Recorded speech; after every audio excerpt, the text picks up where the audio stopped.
Essa palavra significava isso. Agora, quando Jesus começa a utilizar a palavra eclesia, isso, além de assembleia e ajuntamento, ganha um novo significado, que tem muito a ver com o tema de vocês, que são um ajuntamento de pessoas chamadas para fora. Então, igreja, assembleia de pessoas chamadas para fora. A pergunta agora, porque igreja a gente já definiu, agora a pergunta é: chamada de onde? Porque igreja ou eclesia, eu vou sempre recorrer a essa palavra para que você não confunda com igreja prédio. Nós não temos prédio constituído nesse momento. Então, todas as vezes em que nós lemos eclesia e pensamos chamados de dentro para fora, mas eclesia não é um espaço, mas reunião de pessoas, a pergunta que fica é: chamados de dentro onde? Para fora onde? Quem pode me ajudar? De onde estamos saindo? De onde se parte a ideia de onde estamos? Estamos reunidos por um bem comum, mas nos reunimos aonde?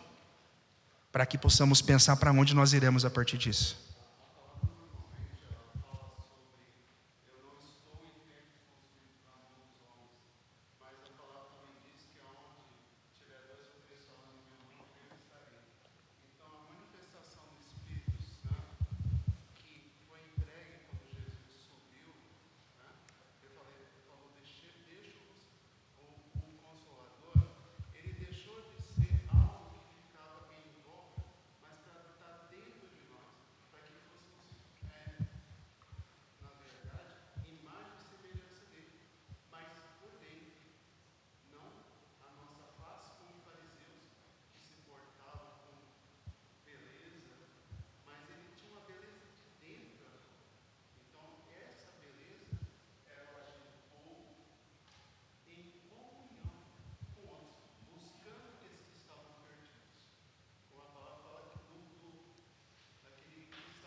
É professor também, não?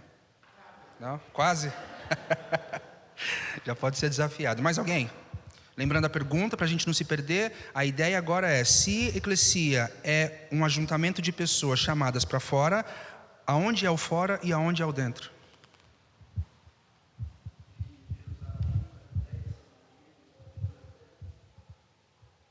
Pensando literalmente, pensando geograficamente. Então a gente está falando de um ajuntamento de pessoas em Itaberaba. E de Itaberaba, quais são os bairros próximos? Brasilândia. E aí vocês vão afastando cada vez mais e complicando cada vez mais, colocando situações mais delicadas. Geograficamente é um pensamento interessante. Alguém tem alguma ideia de outra forma de pensar sobre isso? Chamados de dentro, dentro é o quê? E para fora é aonde?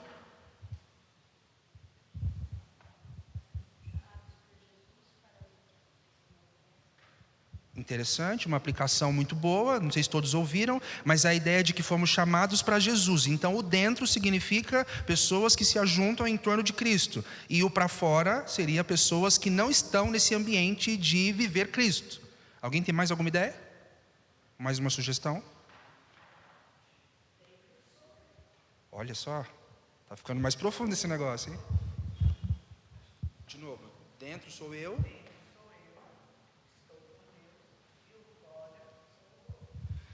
Isso ganha uma proporção. Vocês estão construindo isso, não está no meu texto. Isso é culpa de vocês. Mas olha que interessante nós pensarmos na ideia de que somos chamados.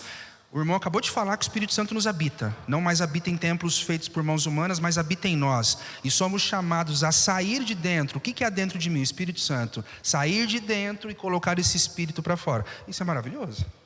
Isso é simplesmente maravilhoso. Oi? Já foi professora. Eu estou cercado de professores. Você não me avisou isso, Mateus? Mas continuando, foi tudo muito incrível. Agora tenho duas palavras importantes para que nós possamos pensar. Primeiro, a igreja, ou a eclesia, ou o evangelho, ele é poder de Deus para transformar. Isso está definido dentro do texto bíblico e não há dúvidas para nós. Agora, esse evangelho, esse poder de Deus para transformar, ele age com duas forças. Uma força centrípeta e uma força centrífuga. Acho que são palavras distantes daquilo que nós entendemos quanto igreja, mas alguém aqui que trabalha com mecânica, engenharia, que já conseguiu entender do que a gente está falando? Não? Tem alguém aí? Na física também? Não existe.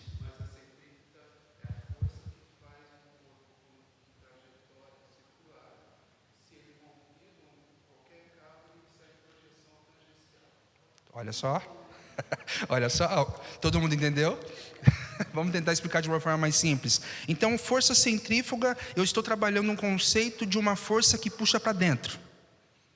Então, o Evangelho também é uma força que puxa para dentro, porque nós giramos em torno de um centro, e esse centro é Cristo. Então não adianta pensarmos apenas na dinâmica de dentro para fora, porque o de dentro pressupõe uma centralidade. Porque se formos enviados apenas, sem um centro, vamos falar de qualquer coisa.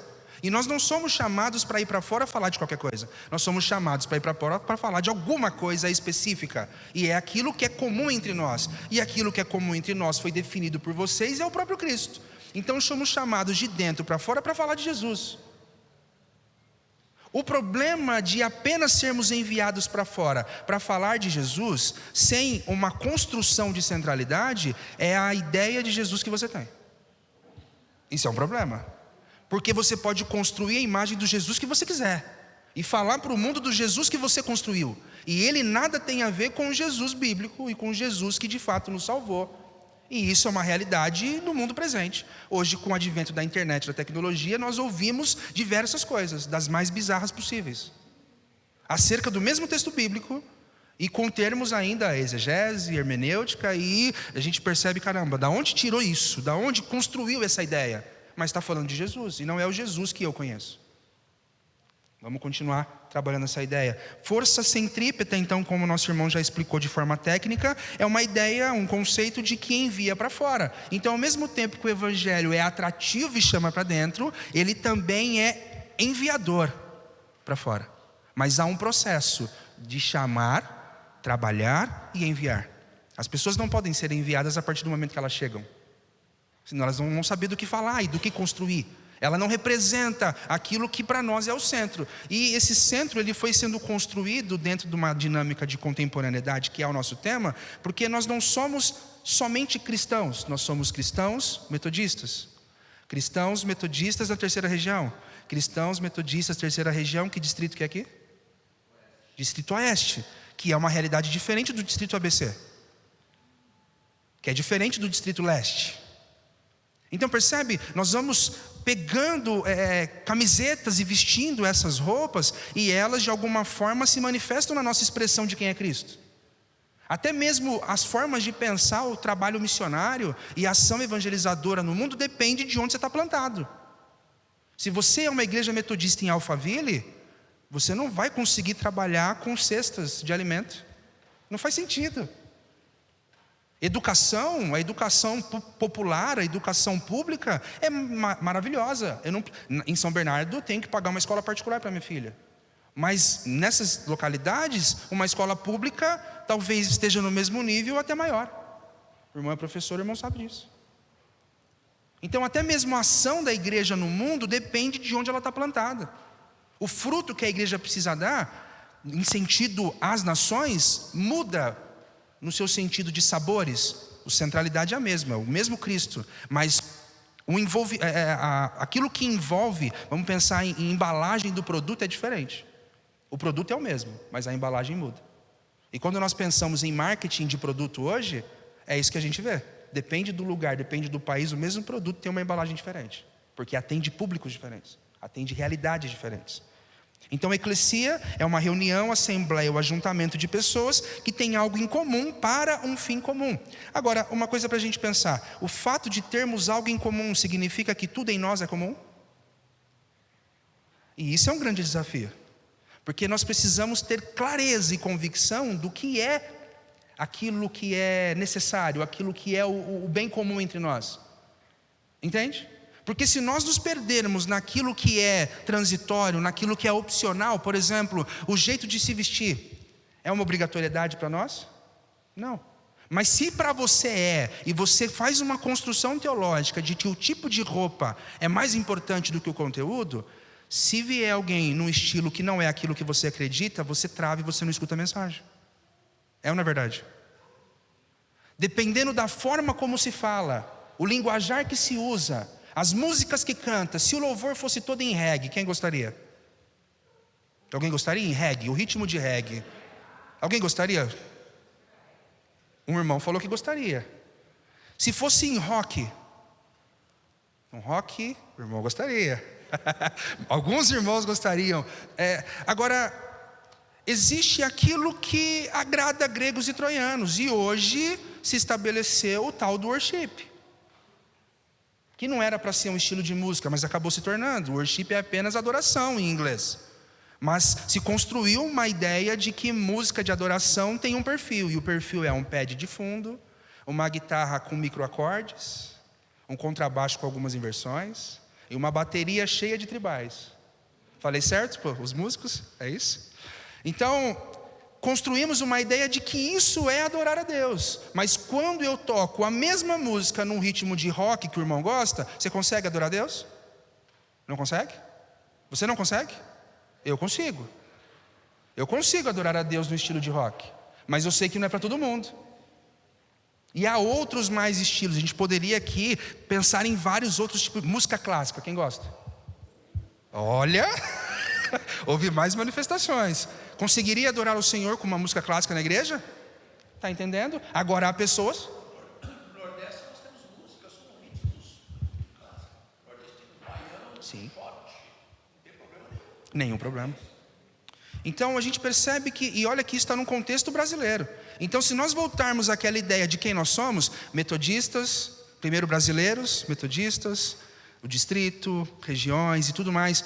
Então nós temos uma linguagem de falar porque estamos em São Paulo. Mas essa linguagem muda a partir do momento que mudamos para o Nordeste. E muda quando você vai para o Rio de Janeiro. Eu não vou nem citar, mas se o louvor fosse em funk, eu não vou nem falar, mas assim, é só para a gente ter uma ideia de que a forma de falar é um dialeto. A língua é a mesma, é português, mas o dialeto é diferente.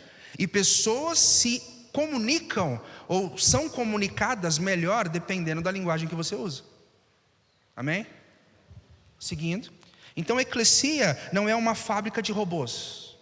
A igreja não está aqui para te envelopar num estilo, num jeito e dizer, agora para ser cristão você precisa ser assim. Não. Pelo menos não é assim na igreja metodista.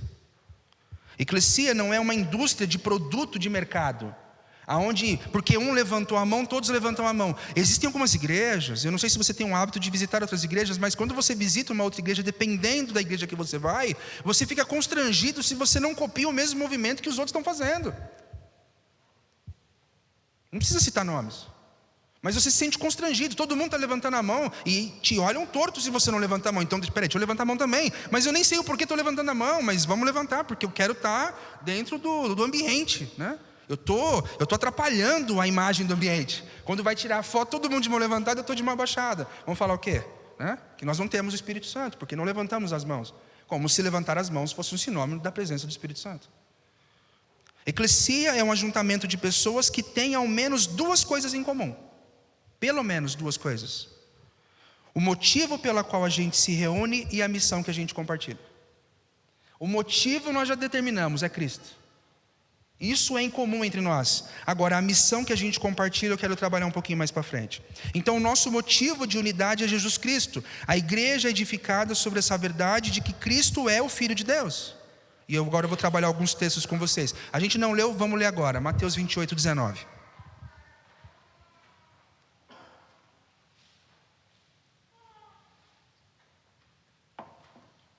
Esse é o texto clássico que vai trabalhar conosco a ideia de missão. Não vou trabalhar ele ainda agora, mas já a gente entra nele. Mas vamos ler para a gente começar a pensar. Ide, portanto, fazer discípulos de todas as nações, batizando-os em nome do Pai, do Filho e do Espírito Santo. Pode pôr o 20 também. Ensinando-os a guardar todas as coisas que vos tenho ordenado, e eis que estou convosco todos os dias até a consumação dos séculos. Vai ter perguntas sobre a missão, então já vão pensando sobre esse texto, daqui a pouco a gente chega nele. Então, essa palavra eclesia, ela aparece de forma literal ou apenas subjetiva, ali, oculto, mais ou menos umas 100 vezes no Novo Testamento.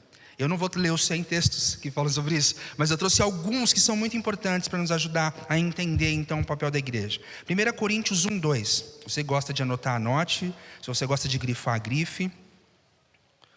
1 Coríntios capítulo 1, versículo 2. Estamos falando de uma carta de Paulo. Ele diz o seguinte: a igreja de Deus, e aqui o termo é eclesia, de Deus que está em Corinto aos santificados em Cristo Jesus, chamados para ser santos, com todos os que em todo lugar invocam o nome de nosso Senhor Jesus Cristo, Senhor deles e nosso. O ponto que nos atrai aqui, pode voltar para o mesmo, porque ele está saudando a igreja. Pode voltar para o versículo 2, por favor. Ele está saudando a igreja, mas a introdução dessa saudação nos atrai nessa manhã, porque diz, a igreja de Deus. Ele apresenta uma propriedade, uma característica muito específica. Esse ajuntamento não se ajunta em nome de humanos. Esse ajuntamento não se junta em nome de personalidades. E nesse ponto, a itinerância do pastor metodista me atrai muito. Porque nós não nos reunimos em torno de uma figura pastoral específica. Nós nos reunimos em torno do Cristo. E independentemente do pastor ou da pastora que está atuando na igreja, nós continuamos servindo a Cristo. E esse pastor, essa pastora vai nos ajudar e nos conduzir e nos instruir e edificar e exortar e cumprir o seu papel. Mas nós nos reunimos em torno de Deus. Ele é o centro da igreja e nós não podemos perder essa essência. Nós nos movimentamos ao entorno de um centro, mas esse centro permanece o mesmo, ele é Jesus Cristo. E se eu preciso reforçar essa ideia, é porque no meio do caminho a gente está se perdendo em relação a isso. É muito simples dizer que a igreja se reúne em torno de Cristo, mas se precisa dizer, é porque está tendo um problema com isso no mundo. A gente vê várias pessoas que no meio do caminho se perdem da missão e começam a fazer ações, perdendo o propósito da missão. Segundo texto, Efésios 5, 25.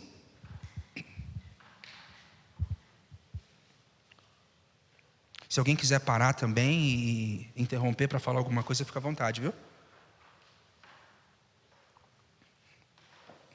Quando você participa de forma voluntária, ajuda que você não é alvo de pergunta, né? Se perguntar é pior, eu acho. Escapa da pergunta. Efésios 5, 25. Um outro texto de Paulo, à igreja em Éfeso. E o texto vai dizer: maridos, amai vossa mulher, como também Cristo amou a eclesia, e a si mesmo se entregou por ela. Então, nós não estamos focando aqui na orientação dos maridos amarem as esposas, mas na concepção de que Cristo ama a igreja. E se Cristo ama a igreja, quem somos nós para não amá-la também? Na época da pandemia, nós vivemos situações onde muitos disseram, a igreja sou eu. E se você disse isso, não tem nenhum problema. A gente vai consertar agora. Mas de forma alguma a igreja é você. Há várias músicas que vão dizer isso. A igreja sou eu e a igreja não sou eu.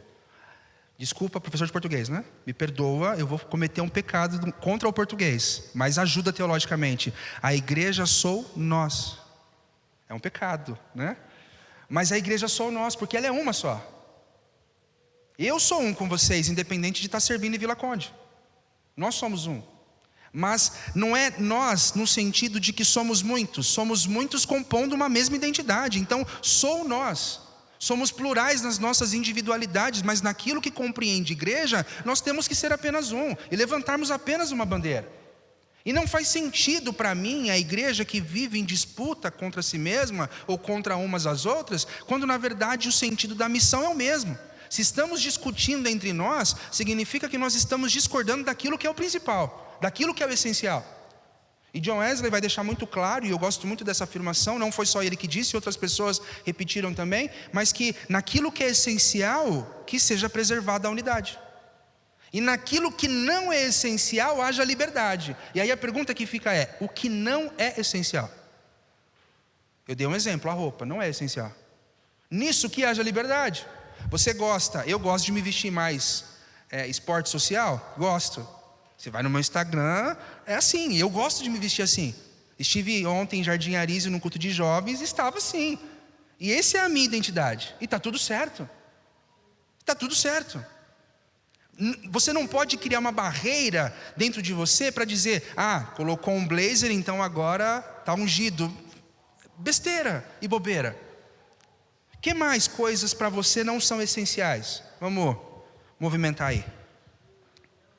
Não são essenciais. Um dia da semana. Escola dominical, não no domingo. O que vocês acham? Escola dominical que não acontece no domingo de manhã. Porque para alguns isso é pecado. Se a escola dominical não for domingo de manhã e tiver uma proposta para ser no sábado à noite, ou sábado final de tarde, ou domingo antes do culto à noite, é um problema, porque sempre foi domingo de manhã, não pode mudar. Isso é uma estrutura que talvez a pessoa até diga, o próprio Cristo instituiu isso quando fundamentou a igreja. E culto domingo de manhã. Não essencial. O que mais? Status financeiro. Não essencial.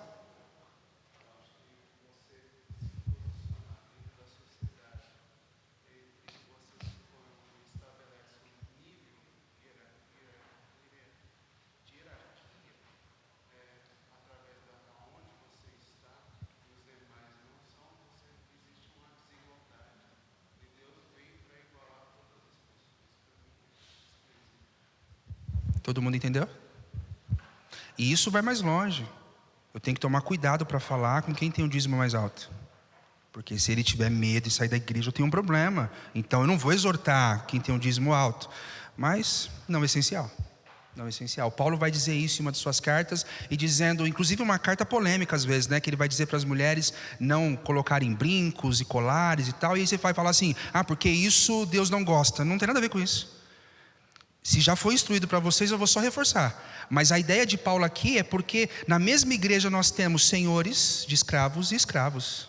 Pessoas que têm posses e pessoas sem nada. E aí você está indo para a igreja cheia de penduricalhos e uma irmã que não tem condições nem de conseguir arrumar o seu cabelo. Então para que você vai fazer isso? Então, mulheres, por favor, se vistam moderadamente. Aí alguns vão trazer para hoje uma ideia de que, então, mulheres, vocês não podem se vestir com um batom, colocar um brinco, alguma coisa. Não, o mundo mudou, a coisa está diferente. Mas tenham esse entendimento de que uma pessoa que está presa a grilhões na sua casa, tira os grilhões para vir na igreja, senta aqui do lado e está cultuando junto com você. E depois volta para casa e prende o grilhão de novo. Cara, isso não faz sentido. Isso não faz sentido. Então Paulo fala, vamos ser moderados no vestir. Vamos tomar cuidado com isso. Hoje é bem relevante isso, né? Visão política completamente irrelevante. Necessária, importante, precisamos ter a nossa opinião política, mas isso é não essencial. Porque se torna essencial, ai meu Deus do céu. Eleição, pensando agora para prefeitos, vereadores, é menos problemático. Mas quando a gente pensa em presidente da república, eu cometi um pecado muito grande nesse dia da última eleição. Porque eu fui para a igreja com uma blusa verde, lembra? E a minha esposa falou para mim, você não fez isso. Você não fez isso. Isso comunica muito no dia de hoje. E não, independente de ser o verde, podia ser o vermelho, podia ser azul, qualquer coisa. Eu falei, nossa, mas eu estou com tempo comum, né? Verde é liturgia, é tempo comum. Mas não, hoje comunica outra coisa. Isso manifesta uma opinião política específica. Eu falei, caramba, não me liguei. Não prestei atenção nisso. Foi um grande pecado. Porque a igreja estava vivendo um tempo de divisão, onde pessoas sentavam de um lado, compartilhavam de uma mesma opinião política, pessoas sentavam do outro, pensando, e eu sentava onde? Ficava no meio? Eu não sei onde sentar. Mas, muito importante, não essencial. Mais alguma coisa?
Muito bom.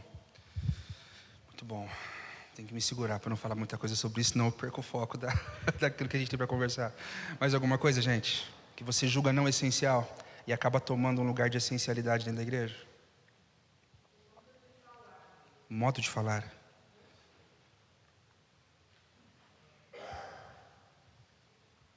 Amém. O irmão tinha levantado a mão lá atrás, né? Não?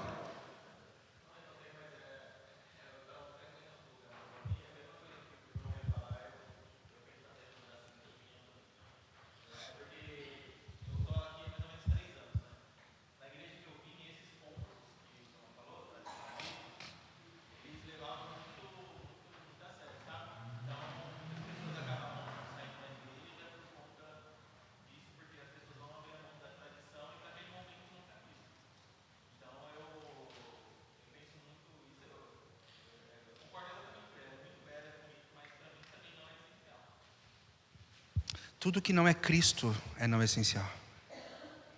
Necessário e importante, porque nós nos organizamos em torno de uma sociedade. Nós precisamos decidir se vamos ter bancos de madeira ou não. Precisamos decidir. Mas são decisões, são escolhas que podem ser diferentes. Com o passar do tempo pode mudar.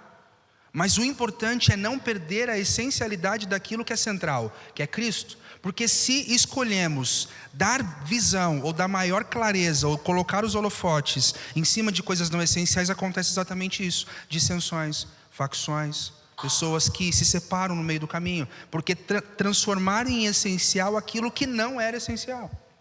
Podemos expor nossas opiniões? Podemos. Podemos de forma, vou dizer, política, votarmos as decisões, e a maioria vence, claro, e está tudo certo. Aquele grupo que não venceu a sua ideia, vamos tentar da próxima vez. E está tudo bem. Mas é não essencial. Bom, seguindo, Colossenses 1, verso 18.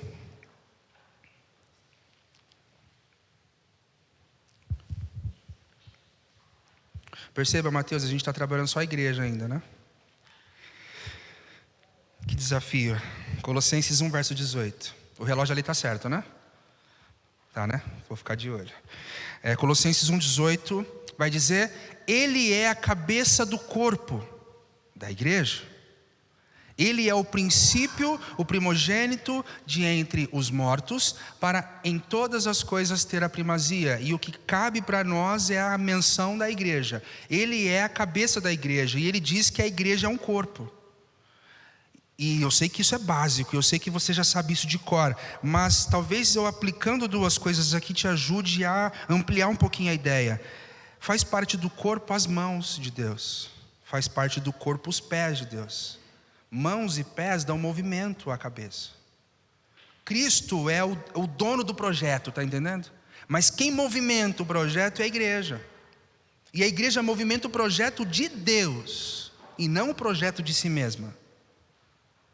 E aí a sensibilidade para entender qual é a proposta de Deus, porque a gente sabe que um propósito eterno, Ele quer salvar o mundo.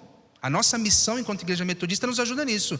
Nós somos metodistas e entendemos que a nossa missão é participar da ação de Deus de salvar o mundo.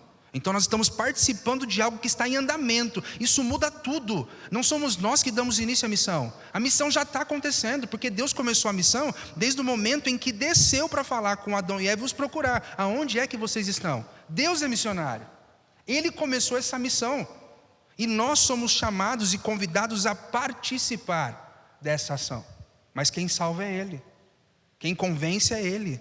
Quem empodera a igreja é Ele. Quem dá dons, talentos e ministérios é Ele. Quem dá inclusive a fé para crermos nele é Ele. Isso para mim é o mais maluco, porque às vezes nós nos colocamos numa ideia de meritocracia, como se fôssemos mais ou menos, mas até a fé para crer e estar aqui nessa manhã, como o pastor colocou, levantamos, vencemos a preguiça, vencemos o cobertor quentinho para estarmos aqui, até isso é Deus que nos dá.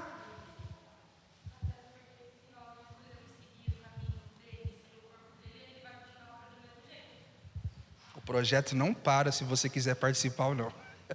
Ele vai salvar o mundo independente de você querer ou não participar. Mas há um desejo de que todos participem. Você é alvo da missão. E no momento em que você se torna parte da missão, aí alvo da missão se torna os outros. E aí a minha irmã me ajudou quando diz que nós nos ajuntamos em Cristo e saímos para fora em busca dos que não estão em Cristo. Então, ou você, de duas uma, ou você faz parte da missão, ou você é alvo da missão. Não tem outro grupo de pessoas. Nós não lutamos contra a carne ou sangue. O texto de Jonas é de um valor emocional muito grande para mim, porque eu estou escrevendo um novo livro exatamente sobre o vídeo de Jonas. Quando você disse que falaria sobre isso, eu falei, caramba, que legal, é Deus me munindo aí, me trazendo aí refrigério e talvez inspiração para continuar escrevendo. E no tempo de Jonas, é aceitável entender que os assírios eram inimigos, mas hoje não é aceitável reconhecer um outro ser humano como meu inimigo.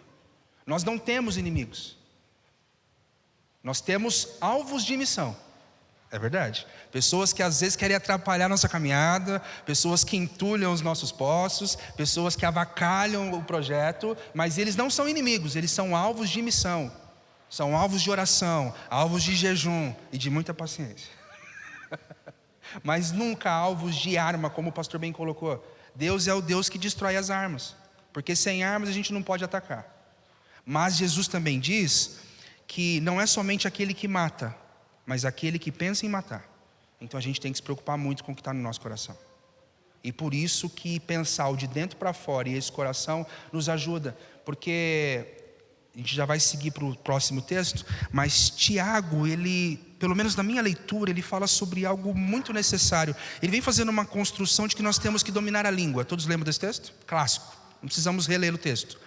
Ele vem dizer que nós precisamos dominar a língua. Aí ele vem traçando vários exemplos, que a língua é fogo que consome, que destrói, uma fagulha na floresta que consome todas as árvores e tal. Mas aí no final da construção ele diz, a língua é incontrolável. Aí eu fico confuso, falou, Tiago, me ajuda. É para controlar a língua, mas ela é incontrolável. Como é que eu resolvo esse problema? Aí parece que ele muda de conversa. Ele começa a falar de água. Eu falo, mas não resolveu o problema e muda de assunto. Aí ele fala que não dá para da mesma fonte sair água limpa e água escura, ou água boa e água ruim. E aí quando você junta as duas coisas e tenta entender o que ele está construindo, é que o controlar o externo é reflexo do controle do interno. Se o teu coração não está bom, não adianta querer controlar a língua. Vai sair pela língua aquilo que está aqui dentro. Você pode até falar, eu falei sem pensar. Na minha concepção, em algum momento você pensou. A gente não é tão criativo assim para... Na verdade, é ao contrário. Quando a gente está no meio de uma discussão, que não deveria, mas acontece, a gente chega em casa, cabeça mais fria e fala assim, caramba, eu devia ter falado tal coisa e não falei. A gente não lembra de ter falado na hora, porque se eu pudesse construir, me preparar, argumentar e trazer um manual do que eu vou responder, como normalmente acontece em debates políticos, né? Você tem ali um manualzinho do que eu vou ler, do que eu vou seguir. Debates bíblicos também, para quem gosta de assistir programas como Vejam Só, você vê ali a galera traz tudo escritinho. Então fica fácil argumentar quando eu me preparei antes com o argumento. E eu já sei inclusive qual é o argumento do outro, porque a internet me ajuda. Se eu vou fazer um debate teológico, eu consigo assistir antes o que você pensa e me preparar para responder as suas acusações contra aquilo que eu penso. E está tudo certo. Mas no dia a dia aqui, no face to face, você vai deixar de falar o que você quer falar. E você vai lembrar depois que você devia ter falado. Então, o grande ponto da relevância da igreja, na minha opinião, começa daqui. Entender que eu preciso curar aqui primeiro. Por favor, meu irmão. Inclusive, até no texto que o Mateus ele leu para nós, no Filipenses 3,18, Paulo fala que é com dor no coração, com choro, com lágrima nos olhos, que ele lembra dos inimigos da fé. E hoje isso nem sempre acontece no nosso meio, com quem pensa um pouco diferente da gente. Às vezes é cristão, mas pensa diferente da gente, ou às vezes ainda não foi alcançado pela palavra. E é difícil a gente ter esse sentimento que Paulo teve. Muitas vezes o nosso sentimento é de animosidade. Enquanto ao invés da gente procurar os motivos que nos unem, a gente tenta sempre pontuar os que nos separam e olhar para o outro como se fosse esse a diversão. E torna essencial aquilo que não é essencial. E aí tomar a decisão de separação é óbvia. Porque eu estou dando valor maior para aquilo que é diferente entre nós. É provável que quantitativamente nós tenhamos mais coisas que nos separam do que nos unem. E aqui a gente tem que refletir sobre isso. Porque teremos muito mais coisas em volume, em quantidade, que nos separam do que nos une. Mas a única que nos une é suficiente, porque é Jesus. Ela é suficiente, não precisa de mais nada. Esse motivo é suficiente para caminharmos juntos em amor até a eternidade. Porque eu acredito que não vai ter várias vilas no céu. Nós vamos morar todo mundo junto. E nessa de morar junto, como é que fica? Eu não consigo olhar para o irmão aqui, como é que eu vou olhar para ele o resto da vida? Aí eu acho que Deus pega e coloca, vou colocar vocês um de frente para o outro pro resto da eternidade. Imagina, é melhor resolver aqui logo o problema. Porque lá, inclusive, a gente não tem guerra, né? No céu não tem guerra, não tem morte, não tem dor. Então, nem ficar de mal, nem brigar, não consigo resolver o problema. Não vai ter problema, entende? É claro que é uma construção extremamente cômica, né, da ideia de céu. Mas a gente precisa repensar sobre isso. Nós estamos caminho à eternidade para vivermos todos juntos. E se não sabemos viver juntos aqui, o que nós vamos querer fazer no céu? O que nós vamos fazer lá? Olha, para mim, é não essencial. O importante é que eu vou estar com vocês e com Deus. Para mim é suficiente. O alvo da minha vida é Ele, eu quero estar com Ele. Estava pregando em Jardim Arise ontem e eu falava sobre, o culto dele chama Fenda, e eu falava sobre a experiência de Moisés vendo a presença de Deus através da fenda. E ainda que uma imagem distorcida, uma imagem ali ainda obscurecida ou faltante, um pedaço pequeno, é maravilhoso experimentar a presença de Deus, é incrível, mas ainda é, como Paulo diz, um espelho embaçado. Então eu almejo o dia em que o verei face a face de forma plena e completa. Esse é o alvo da minha vida. Mas Jesus diz que é mentiroso aquele que diz querer a Deus, amar a Deus, se não consegue querer o teu irmão e amar o teu irmão. Não dá. E o mais interessante nisso é que Cristo escolheu ser visto no rosto do outro. Aí aqui o negócio descamba de vez. Porque no Antigo Testamento nós temos uma construção de um Deus que mora no monte, um Deus invisível. Ele aparece, faz o que tem que fazer e desaparece. Em Cristo esse problema se resolve, porque Cristo é palpável, Cristo é relacionável. Ele anda com os discípulos, ele come com os discípulos. E aí me choca João 14, quando Jesus diz, é bom que eu vá embora. É chocante isso para mim, porque eu queria que ele estivesse aqui agora. E aí ele olhar para a gente e dizer, é bom que eu vá embora. Mas o que resolve esse problema é a continuação do texto. Ele vai dizer, é bom que eu vá embora para que o outro venha. E o outro é semelhante a mim, mas tem um diferencial. Se Jesus escolhesse estar na conferência de dentro para fora, ontem, ele não estaria em Jardim Arise, no culto Fenda. Mas o Espírito Santo, ele está em todos os lugares ao mesmo tempo. E como já foi dito aqui pelo irmão, ele não mais tabercunaliza dentro de um espaço, mas em pessoas. Então você vai sair daqui hoje, cumprir o seu dever cívico, o Espírito Santo vai com você. Ele não abandona você.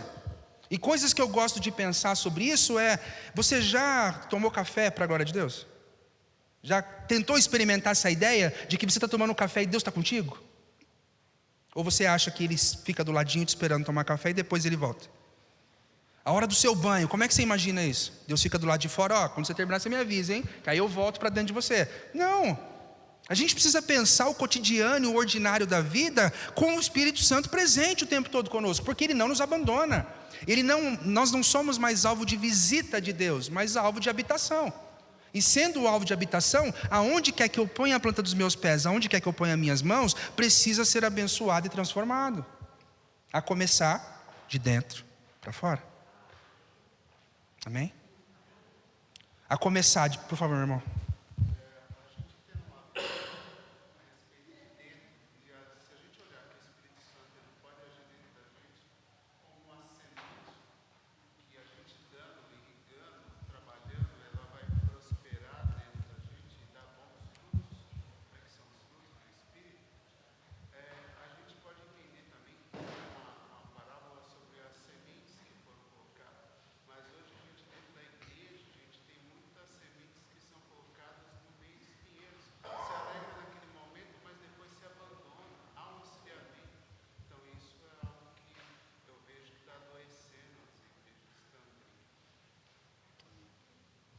Quer falar atrás? Não?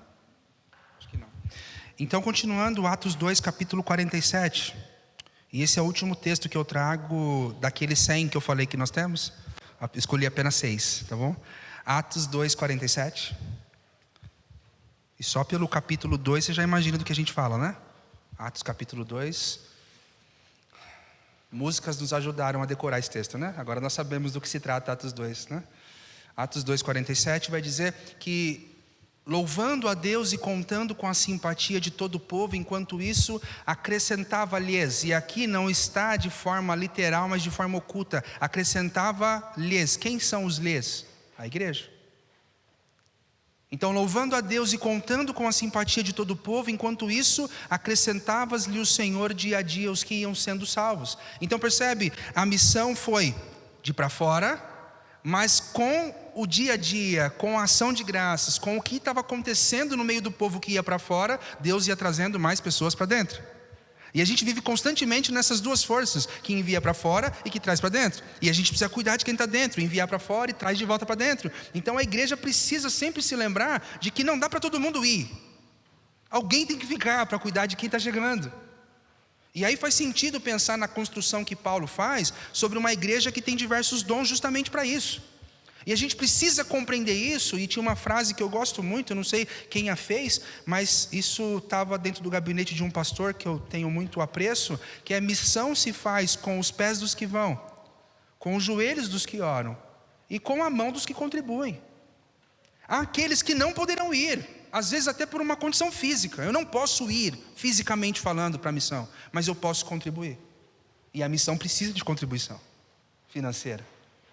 A missão precisa de contribuição mental, de entendimento, precisa de estratégia, precisa de alguém que está por trás planejando o negócio acontecer. Mas tem aqueles que estão disponíveis e dispostos que podem ir e passar a semana toda, como o irmão disse, dormindo no colchão, no chão, porque podem ir. Mas aqueles que não podem, não vão fazer missão? Claro que vão, de outra forma. E aqueles que estão preparando a igreja, o espaço da igreja, para receber todos esses que foram alcançados, com qualidade, porque se todo mundo for e todo mundo chega depois, o que a gente faz com quem chegou? Acontece o que o irmão falou, esfriamento no meio do caminho. E aí nós vemos orações como a de Abacuque que nos ajudou a entender isso. Aviva, Senhor, a tua obra no meio dos anos, porque é no meio dos anos que a gente desanima, é no meio do caminho que a gente fica triste, abalado, que as coisas não essenciais tomam o centro da essencialidade e nós nos desviamos daquilo que era para a gente focar. Então a igreja nasce num contexto de poder e propósito. Ela é mais do que uma instituição com uma missão, uma visão e um apunhado de valores, porque ela é a expressão viva do corpo de Cristo, chamada para transformar o mundo, a começar de dentro para fora. Eu gosto de um texto de Romanos, inclusive achei que ele teria sido lido quando falaram de Romanos, que diz que não vos conformeis com o mundo. E eu não me conformo com muita coisa, mas a resposta é: transformai-vos. Começa aqui. Não adianta querer mudar o mundo de fora para dentro. Como o pastor bem disse pela manhã, aquele que não tem paz dentro de si cria confusão do lado de fora.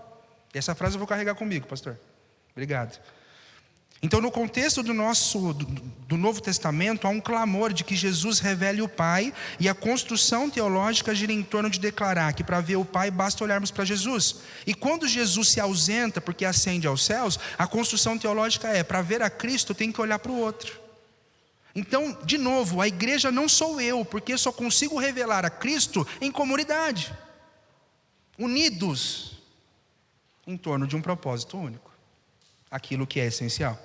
Seguindo, então a relevância da igreja na contemporaneidade depende da nossa capacidade de compreender e viver plenamente o chamado inicial. A gente não pode criar chamados posteriores. O chamado continua sendo o mesmo. Mateus 28:19. Ide por todo o mundo, pregai o evangelho a toda criatura, e a sequência do texto que nós já lemos. Vamos abrir lá de novo? Mateus 28:19 e 20. Que agora a gente vai falar um pouco sobre a nossa missão. Enquanto você vai abrindo, Jesus, antes de ascender aos céus, deu aos seus discípulos e por extensão deu à igreja a sua missão fundamental. Esse momento registrado no Evangelho de Mateus é crucial para entendermos o propósito e função da igreja no mundo e então se tornar relevante no mundo contemporâneo, independente do mundo. Eu acho que isso é interessante a gente pensar. Não há problemas para a igreja somente hoje, há problemas para a igreja o tempo todo. E como é que a gente resolve os problemas? Começa do centro e avança para as extremidades. E qual é o centro? É Jesus. Lembra de Pedro que afunda nas águas porque começa a olhar para o que está em volta? A mesma coisa eu trago para nós hoje. Se nós focarmos em tentar puxar respostas para o problema contemporâneo primeiro, a gente afunda. A gente só consegue avançar para os problemas contemporâneos quando o centro está no lugar, e o centro é Jesus. Por que duvidaram de quem eu sou? Não duvidemos de quem Cristo é, porque se Ele é poder para transformar o mundo em qualquer circunstância, Ele continua sendo poder para transformar o mundo em qualquer circunstância. Ah, mas veio o Covid. Mas Ele continua sendo poder para transformar qualquer circunstância.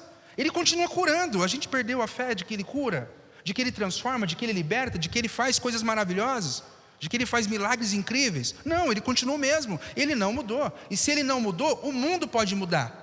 Mas o que está dentro de mim continua o mesmo. E a palavra vai dizer que maior é o que está em mim do que o que está no mundo. Então os problemas que estão no mundo, por maiores que sejam, o que habita em mim ainda é maior e capaz de resolver todos os problemas. É lógico que não pode ser uma fé infantil. Eu vou trabalhar sobre isso já já, de olho no horário. Então esse é o ponto de partida, o DNA da igreja. Desde o princípio o propósito da igreja foi claro, sim ou não? Então qual foi? Me ajudem. Qual é o propósito claro da igreja desde o princípio? Como?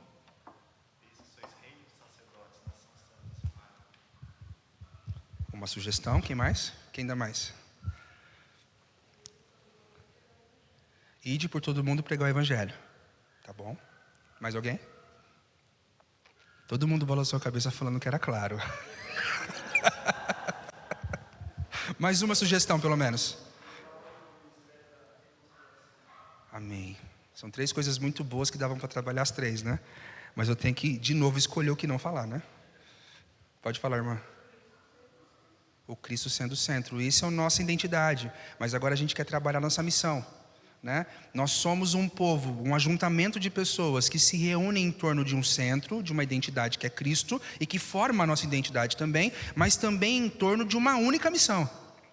E isso tem que ser claro, porque, olha só, o que a gente está conversando aqui hoje, se nós não temos clareza de quem somos e o que fazemos, o que estamos fazendo? Percebe o problema? Se não há clareza, não está na ponta da língua o que nós somos e o que fazemos, por que fazemos o que fazemos? É preciso clareza sobre o que eu tenho que fazer, para na hora que a dúvida vier, porque decisões a gente tem que tomar o tempo todo. Eu não trouxe aqui hoje, mas eu já ouvi alguém dizer que nós tomamos milhares de decisões por dia. Se eu já sei que todos os dias me surgirão milhares de decisões para tomar, eu preciso ter muita certeza do que eu vou fazer, porque senão, sabe o que acontece? Eu não estou com o celular aqui, né? Você vai pegar o seu celular e vai perder 2 horas passando stories, porque você não tem certeza do que está fazendo com o celular na mão. Está entendendo? Se eu tenho convicção de que o que eu vou fazer agora, o celular não pode me ajudar, tire ele de perto de você. Porque se ele estiver perto de você, você vai se perder e vai fazer coisas que não deveria. E vai chegar no final do dia e vai dizer, eu não tive tempo para fazer devocional. Mas se você buscar no seu aparelho, que tem essa função, quantas horas eu passei em cada aplicativo, você vai acabar vendo que você perdeu. Caramba, eu não lembro que 2 horas foi essa que eu fiquei no Instagram. Eu só postei um negócio rapidinho e saí. Mas entre o postar e sair, você rodou aqueles stories de 15 segundos cada um por 2 horas e não percebeu. Porque essa é a métrica da internet. Você não fica 2 horas mais assistindo uma pregação, um podcast, você não consegue. Mas você fica 2 horas rodando vídeo de 15 segundos. Isso é maluco, né? Porque tem interatividade, porque toda hora muda o assunto. E aí agora os celulares, pelo menos o meu, aparece assim: você quer voltar para o tema que você estava pesquisando? Porque já mudou o assunto. Eu não sei se todos os celulares têm essa função, mas o meu aparece isso. Eu estou lá, pesquisei um assunto específico. Aí eu estou rodando lá para poder ver assuntos semelhantes. Chega uma hora que ele para de recomendar o mesmo assunto. Ele muda o assunto. Aí ele fala, você gostaria de voltar para o foco? Porque você já perdeu. E se você continuar, você vai perder boa parte do seu dia com isso. E aí nós somos consumidos apenas por obrigações. Eu, como pai, vou apenas cumprir aquilo que minha filha necessita, porque a minha esposa consegue se virar. Então, eu abandono os cuidados comigo, abandono os cuidados com ela e cuido só da minha filha. E quando minha filha vai dormir, eu falo, missão cumprida. E a verdade não é essa. No meu caso, você tem o seu. Eu tenho faculdade de teologia para fazer, eu tenho faculdade de história para fazer, eu tenho sermão para preparar, eu tenho minhas devocionais para poder construir, eu tenho a minha vida para fazer. E aí, quando você vai ouvir pessoas te ajudando a ser alguém melhor, você precisa fazer academia, você precisa comer saudável, você precisa socializar, você tem que ter tempo de bater papo com alguém. De verdade, alguém consegue fazer tudo isso?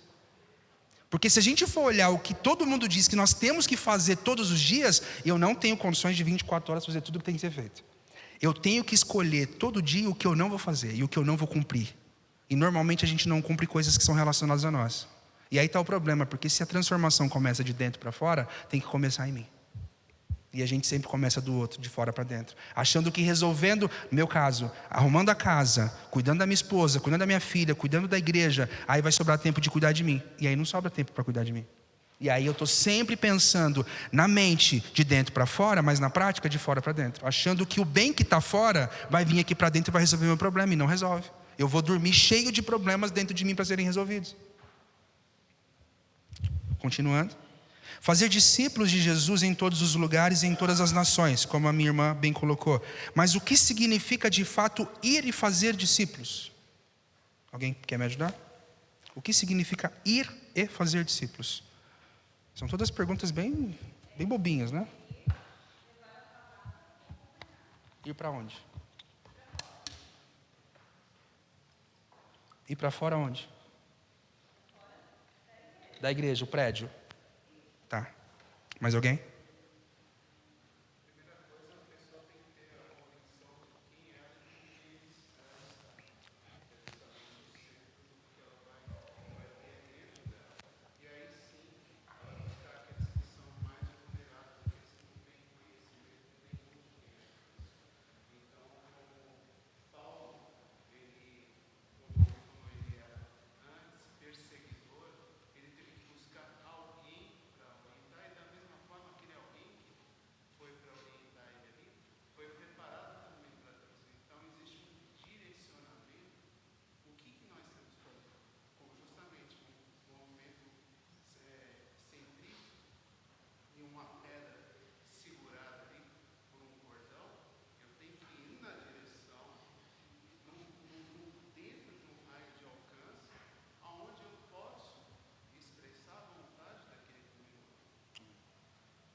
Agora, para a gente remir o tempo, quando nós voltamos, e é necessário nós voltarmos ao texto original para entender o que a palavra significa, às vezes isso nos ajuda muito, às vezes não.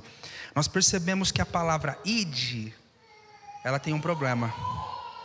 Porque quando nós pensamos em ide no português, isso é imperativo, né? É uma ordem. Vão e façam discípulos. Então dá a sensação, como a irmã disse, que eu tenho que sair para fora e fazer discípulos, porque é imperativo. Mas quando nós lemos o texto original, a palavra grega para ide não é imperativo. Ela é uma espécie de gerúndio. E quando nós mudamos o imperativo para gerúndio, o texto em português ficaria: portanto, enquanto vão, façam discípulos. E aí a pergunta que fica é: enquanto vão para onde? Enquanto vivem a vida cotidiana de vocês. Enquanto vocês vão sair da igreja e vão cumprir o dever cívico de vocês, façam discípulos. Enquanto saem do dever cívico de vocês e vão para suas casas, façam discípulos. Enquanto estão em casa fazendo comida, façam discípulos, porque os filhos são os primeiros discípulos e discípulas de Jesus que a gente precisa formar em casa, depois de começar na gente, de dentro para fora. Está entendendo? Então o texto muda o seu sentido quando você compreende que é: enquanto vão, façam discípulos. E aí o façam é o imperativo. Fazer discípulos é a grande missão da igreja. Qual é o grande centro da igreja de identidade? Cristo. Qual é a grande missão? Fazer discípulos. Onde? Enquanto vão. Para onde? Para qualquer lugar. Enquanto fazem qualquer coisa. Enquanto experimentam qualquer experiência. Façam discípulos para Cristo. Está claro? Gostou disso? Amém. Eu não ia comentar isso, mas aí você me dá esse gatilho, aí você me pega. Ontem eu falei um pouquinho sobre isso, vou pincelar rapidamente. Eu amo Gênesis, gosto muito do livro de Gênesis e Apocalipse também. No livro de Gênesis, quando o texto começa, ele vai dizer que Deus, ele fala, ele profere palavras, e ao proferir palavras, coisas acontecem. Eu não vou ter tempo de fazer a construção que eu fiz ontem, mas de uma forma muito objetiva, para vocês entenderem isso. Não há diferença entre Deus falar e Deus fazer. O que Deus fala acontece. Não tem outra escapatória para o vento e tempestade quando Deus fala. Jesus disse: aquieta-te, vento. Não tem outra escolha para o vento senão ficar quieto. Na história de Jonas, né? Você me dá gatilho, fica difícil. Na história de Jonas, a tripulação do barco não era cristã. O texto diz que era pagã. Eles obedecem a Deus, se convertem e fazem um culto ao Senhor. Diz que o vento e a tempestade obedecem a Deus, porque Deus manda um vento forte vir para poder tirar Jonas do barco, e o vento e a tempestade obedecem. Diz que um grande peixe ou um grande ser, independente de qual seja, Dag Gadol, não é peixe, então é um grande ser marinho, ele obedece a Deus e leva Jonas para o lugar que ele não queria ir. Quando Jonas chega na cidade, e ainda que pregue a palavra, ele prega a pregação mais curta da vida dele, porque, como você bem disse, eram 3 dias a pé para poder rodar a cidade toda. Ele entra na cidade e diz: em 40 dias Deus destruirá, e sai da cidade. Que pregação foi essa? Que vontade que o povo se converta é esse? Não tem desejo. Uma pregação mais curta do mundo. E ele, de fato, ao dizer isso, ele não crê que o povo vai se arrepender, porque ele não quer que o povo se arrependa, essa é a verdade. Mas o verme obedece a Deus, porque Deus manda o verme comer a planta. A semente na terra obedece a Deus, porque cresce, e depois o verme vem e come. O único ser abençoado, para não dizer outra coisa, que não obedece a Deus nessa história é o profeta de Deus. Mas tudo no mundo obedece a Deus. Entende? Então, entre Deus dizer e Deus fazer não há separação. E nós, como filhos de Deus, precisamos compreender isso. Tiago fala disso de uma forma diferente. Mas não existe fé sem obras. Por quê? Porque o que falamos e o que pensamos precisa ser atitude. Não há diferença entre o que pensamos e o que fazemos, o que cremos e o que fazemos. Não dá para falar que alguém chega para você e diz: irmão, hoje eu não tenho o que comer à noite. E você diz: vou orar por você, sem que depois da oração você diga: vamos no mercado para comprar o que você precisa para comer à noite. O que você quer comer hoje à noite?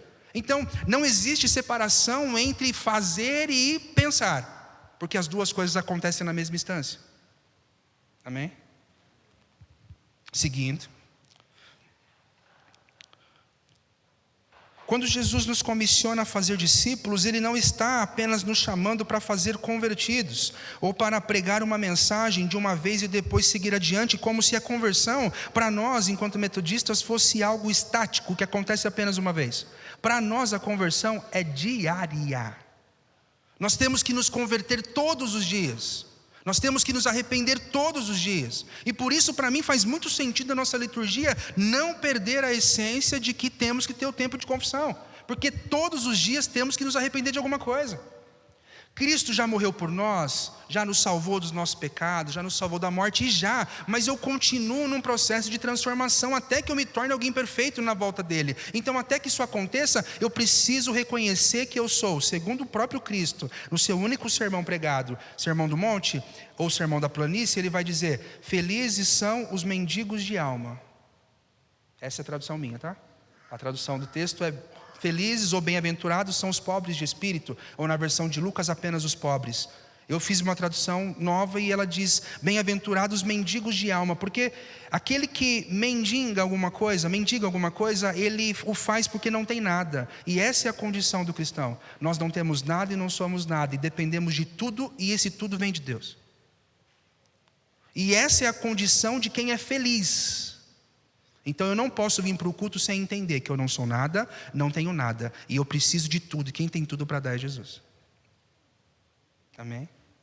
Não é fácil falar amém para isso, mas essa é a verdade, porque o sermão dele começa com isso: felizes são esses. E aí, se eu continuasse aqui os macários, os felizes, aí teria... Me chama de novo outro momento, por favor. Seguindo. O discipulado, então, não é um evento, mas uma caminhada, uma jornada que inclui batizar, ensinar e viver a fé ao lado de outras pessoas todos os dias. Esse é o verdadeiro trabalho da igreja: formar vidas que espelham o caráter de Cristo. E isso não é um evento estático: pronto, está feito, agora pode ir, não precisa voltar mais. Não, eu preciso sempre estar em movimento de ida e retorno, porque não há ninguém que saiba tudo que não possa aprender algo novo, e ninguém que não saiba nada e não possa compartilhar alguma coisa. Todos nós aprendemos mutuamente uns com os outros.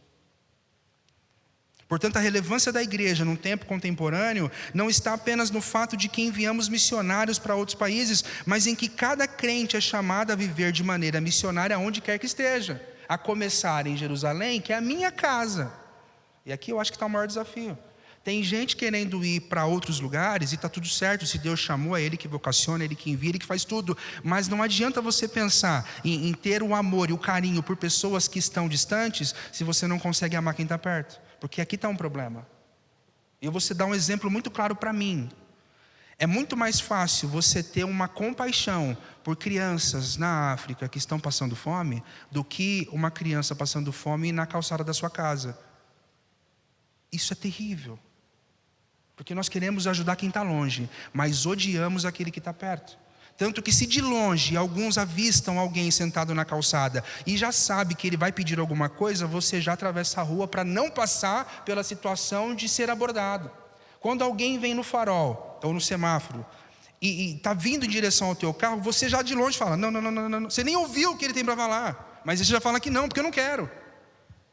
E às vezes ele só queria falar, viu, posso trocar uma ideia com você? Entende? Às vezes é um abraço, é um carinho, um aperto de mão. E às vezes você está falando, caramba, esqueci de comprar a bala hoje para ir para o culto. Aquela balinha boa para dar uma refrescância na boca. E aí o cara está vendendo uma bala e você fala, não, não, não, não, não quero. Mas está reclamando no carro que não teve tempo de comprar a bendita da bala. Por que não compra dele? Qual o problema? A gente precisa curar o nosso coração, por favor. Parece às vezes quando você quer fazer esse longo tiro missionário, muitas vezes você está querendo resolver um problema de consciência. Você não está agindo em favor do próximo. Ainda você está sendo missionário, mas você está sendo egoísta. Porque você só está trabalhando aquela culpa interna que você tem, e você não está olhando para o outro, você está olhando apenas para si mesmo. É verdade. Isso que dá ter um pastor psicólogo na igreja, né? Faz a igreja avançar muito. Muito obrigado pela contribuição. Atos 1:8 para a gente fechar o último texto, tá? Estou cortando várias coisas, mas eu acredito que aquilo que é essencial a gente já entendeu nessa manhã. Eu quero crer dessa forma. Atos capítulo 1:8 vai dizer, mas recebereis poder ao descer sobre vós o Espírito Santo, e sereis minhas testemunhas, tanto em Jerusalém, como em toda a Judéia, Samaria e até os confins da terra. E de forma muito rápida e objetiva, eu quero tentar te conduzir a entender que o texto diz que ao descer o Espírito Santo em Atos 2, aqui nós estamos em Atos 1, em Atos 2, quando ele vai descer, a igreja seria empoderada, a igreja receberia poder. E a pergunta que fica é muito clara no texto, é só você olhar, está lá também na tela, que você vai entender. Nós receberemos poder quando o Espírito descer para quê? Para ser testemunha. Para ser testemunha. E a palavra testemunha no original é mártir. Todo mundo sabe o que é o mártir? Alguém disposto a morrer pelo Evangelho. Mas nós estamos crendo que uma igreja avivada é aquela que ora mais alto. Recebereis poder quando o Espírito descer para orar mais alto, para gritar mais alto, para pular mais alto, para cantar músicas mais worshipadas possível. Desculpa o pecado com o termo, mas a palavra deixa claro que nós receberemos poder para ganharmos força e coragem e ousadia de sermos mártires de Jesus. Carregarmos no corpo e na alma a mensagem do Evangelho, porque nós somos cartas vivas de Cristo. E a pergunta que fica para nós é, que mensagem estamos enviando para o mundo, ou está sendo enviado, que quem envia é Deus? Que mensagem Deus está enviando para o mundo quando me coloca lá fora para andar na rua? Qual é a mensagem que Cristo está passando para o mundo? Eu sou uma mensagem. Eu carrego em mim, eu não estou fazendo apologia à tatuagem, tá? Não estou falando nada contra nem nada a favor, mas estou dizendo que você precisa escrever no teu corpo uma mensagem. Mas você é uma carta viva, e estando vivo no mundo precisa comunicar uma mensagem. E essa mensagem quem escreve é Cristo. Então, quando nós pensamos em de dentro para fora, pensamos num Cristo que transforma a minha vida. E a partir do momento que eu vi e ouvi a transformação em mim, eu preciso testemunhar para o mundo aquilo que eu vi e que eu ouvi. O problema é que está cheio de testemunha que fala do que o outro viveu e não do que viveu a si mesmo. Eu não estou aqui para contar o testemunho do pastor que eu ouvi quando eu fui na mesa. Esse é testemunho dele. É o que ele tem para contar do que Deus fez na vida dele. Eu estou aqui para contar o que Deus fez na minha vida. O problema é que eu não estou juntando histórias para contar. Então eu repito aquilo que eu escuto na internet. Em vários lugares que eu vou, em vários lugares escutando mensagens, eu vejo inúmeras vezes pessoas repetindo sermões que eu já ouvi de outros, como se fossem deles, sem autoridade nenhuma. Porque hoje a gente tem acesso a muita coisa. E tem pessoas que nem copiam coisas que são às vezes escondidas, copiam coisas que são claras. Eu já vi repetição de sermão do amado Timóteo. Todo mundo conhece o sermão de amado Timóteo. Mas um monte de gente está repetindo o sermão de amado Timóteo como se só ele tivesse visto o sermão do amado Timóteo na internet. E o pior é que repete ruim ainda. Nem para fazer uma repetição boa, né? Nem para gastar um pouco mais de tempo para entender isso. Para finalizar, você não precisa abrir, mas se você gosta de abrir, você abre e anote. Eu nem coloquei aqui Romanos 8,16 e Romanos 8,19. Romanos 8, verso 16. Vai dizer que O próprio Espírito testifica com o nosso espírito que somos filhos de Deus. A palavra para filhos de Deus aqui é teknon. Todos já sabiam disso? Não? A palavra teknon no grego significa de fato filho, não tem um problema de tradução. O problema é que não é só filho, é filho de colo. É um bebê. Então, se nós lermos o texto, o próprio Espírito testifica com o nosso espírito que somos bebês de Deus. Então há uma garantia de que nós somos filhos de Deus. Eu posso provar, na minha veia corre o sangue de Jesus, é mais ou menos isso que o texto está dizendo. Agora, Romanos 8,19, a sequência do texto, o mesmo contexto, é o mesmo autor, para a mesma igreja, vai dizer o seguinte: há uma ardente expectativa da criação que aguarda a revelação dos filhos de Deus. E aí você pensa, falou de filho lá atrás, falou de filho agora, é a mesma coisa? Não, a palavra aqui é ruiós. Alguém sabe o que significa ruiós? Ruiós significa filhos maduros. E aí a coisa muda, porque o Espírito Santo de Deus testifica que somos filhos de Deus. Ninguém pode roubar isso de nós. Amém? Ninguém pode roubar isso da igreja. Nós somos filhos e filhas de Deus. Agora, há uma ardente expectativa do mundo lá fora, aguardando a manifestação dos filhos que amadureceram. O mundo não está esperando a revelação de crianças. O mundo não está esperando cristãos que choram e que esperneiam e que fazem birras no mundo. O mundo está esperando a manifestação de filhos que assumem responsabilidades. Eu, como jovem e pai, falo por uma classe que entende que, caramba, quando eu era criança, eu falei isso ontem, o pessoal deu risada, não sei se vocês vão achar graça também, mas eu cresci ouvindo do meu pai que está aqui, da minha mãe, que quando eu fosse adulto e morasse na minha própria casa, eu faria o que eu quisesse. Você já ouviu isso também? Mas eu casei, cresci, tenho minha casa e não faço o que eu quero. Eu preciso cumprir com responsabilidade aquilo que eu assumi. Eu sou pai, eu sou marido, eu sou seminarista, eu tenho responsabilidades. Então o que o mundo está esperando lá fora, a começar de dentro, é uma revelação de filhos que amadureceram. E eu oro que em nome de Jesus, a Igreja Metodista em Itaberaba seja repleta de filhos e filhas maduros em nome de Jesus. Obrigado, gente.